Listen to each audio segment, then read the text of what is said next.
এই ইংল্যান্ডে খেলতে গিয়েই শেষবার কপাল পড়েছিল সাকিব আল হাসানের। কাউন্টি লিগ খেলতে গিয়ে নেমে এসেছিল নিষেধাজ্ঞার খড়গ।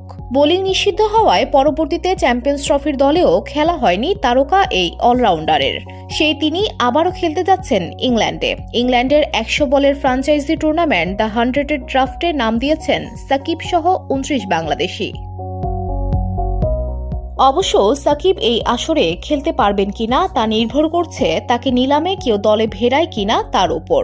বাকিদের ভাগ্য নির্ভর করছে নিলামে দল পাওয়ার ওপর। তবে দল না পেলেও সবচেয়ে দামি ক্যাটাগরিতেই নাম রাখা হয়েছে অভিজ্ঞ এই অলরাউন্ডারের।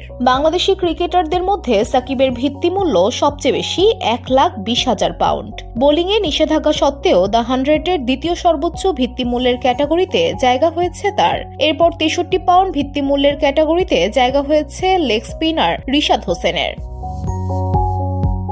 এরপর 52,000 পাউন্ড ভিত্তিমূল্যে আছেন বাংলাদেশের 3 ক্রিকেটার। তারা হলেন লিটন দাস, তাওহিদ হৃদয় ও স্পিনার শেখ মেহেদি। 41,500 রাউন্ড ভিত্তিমূল্য ধরা হয়েছে তানজিদ হাসান তামিম, নাহিদ রানা। মালয়েশিয়ান প্রযুক্তিতে তৈরি অত্যাধুনিক cleaning machine modern vacuum cleaner যে কোনো ধরনের ধুলো ময়লাকে পরিষ্কার করে ঘরকে করে তুলুন চকচকে ও আকর্ষণীয়। Modem, brand of luxury.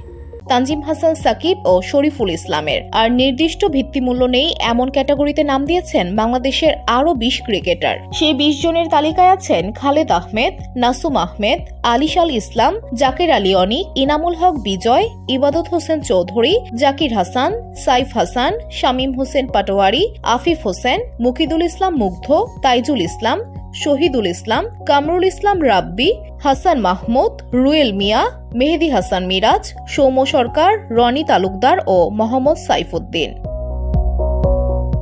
উল্লেখ্য, আগামী 12 মার্চ অনুষ্ঠিত হবে দ্য 100-এর নতুন মৌসুমের প্লেয়ার্স ড্রাফট। 8 দলের টুর্নামেন্টের ড্রাফটে সব মিলিয়ে ইংল্যান্ডের 270 জন এবং 350 জন বিদেশি ক্রিকেটার নিবন্ধন করেছেন। VOD Bangla news desk.